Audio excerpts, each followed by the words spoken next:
All right, with the left side, center thrust, we don't have to go through our pass and meet, right, and practice that. There's not a separate disarm for that. That is the disarm. As you do that defensive move, you're hitting his hand, that takes care of the weapon. So we're only looking at two disarm options past that.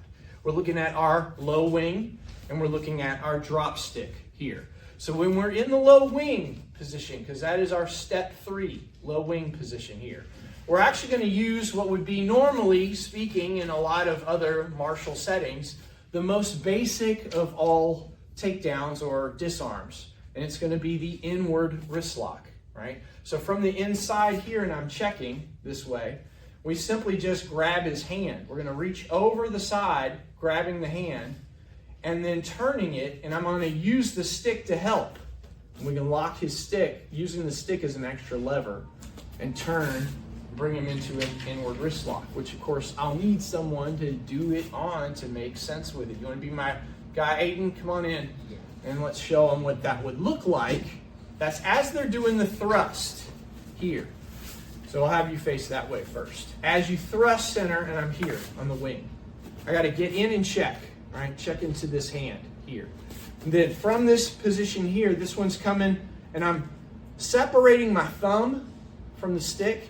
I want to actually fit that here into the space. I want to come around his stick this way. I take my stick around his so that my thumb can fit in that space.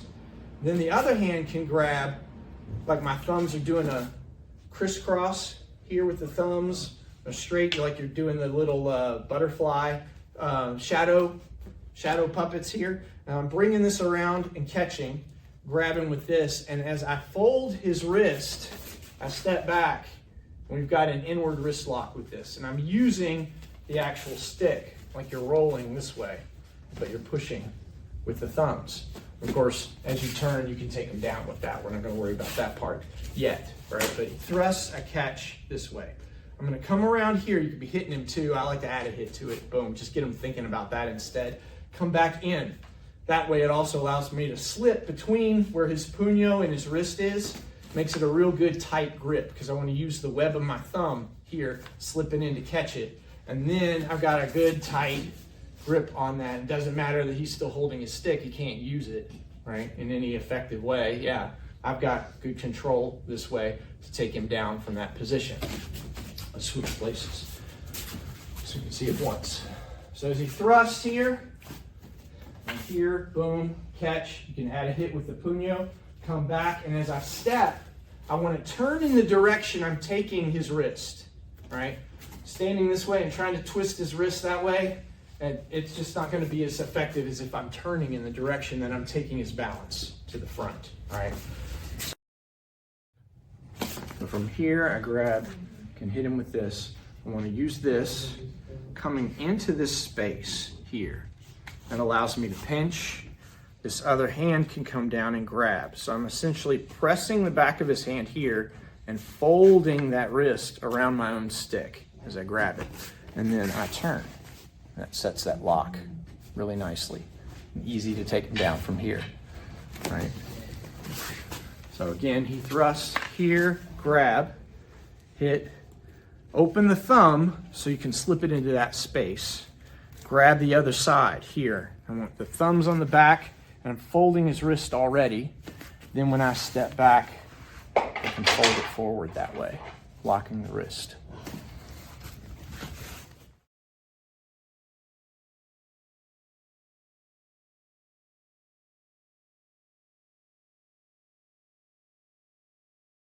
All right, so that takes a little more finer manipulation, right? You want to extend that thumb to slip that in so that you can grab it just right. But rest assured, if we have an inward wrist lock, you're going to see an outward wrist lock here at some point. All right, that's going to show up as well.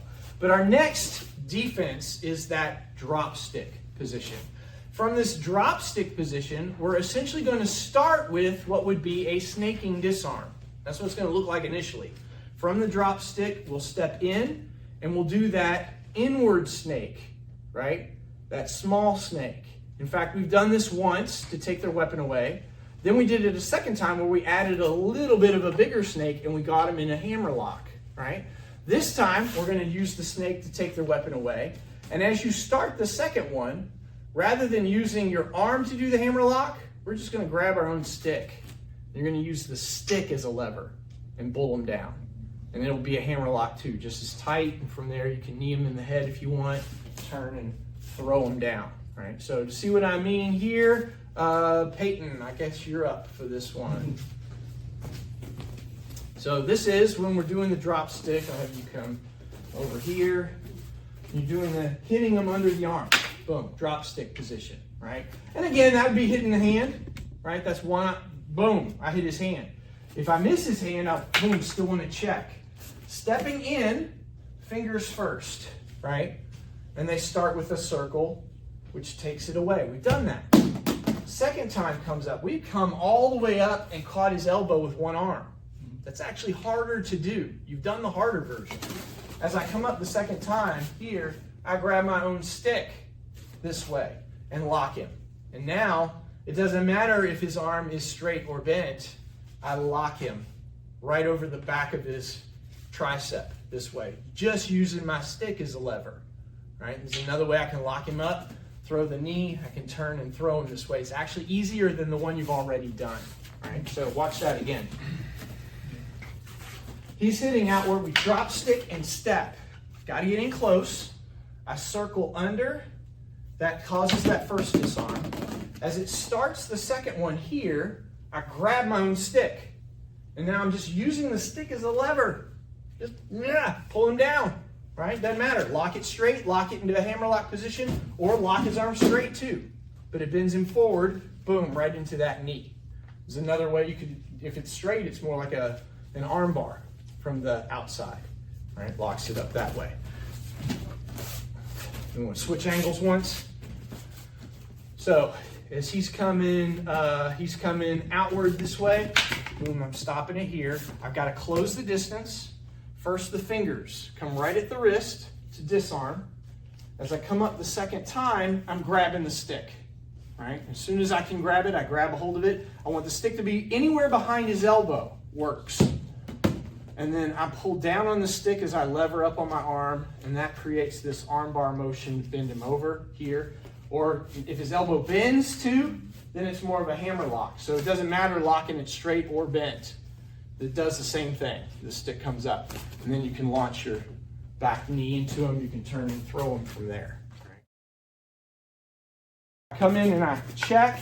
I'll step, hook under at the wrist for the disarm. As the second one starts, comes up, as soon as I can, I grab my own stick. Right, just both sticks roll together. That bends him right over. I lock his arm, boom, launching him into a knee if I need to. And I'll step in. This is circling right over the wrist. As it comes up the second time, as soon as I see it, I want to get above his elbow, right? And I'm rolling a little bit too to help. I'll roll the stick some, but just right on the back of his arm that way. Lock him forward so you can throw the knee that way.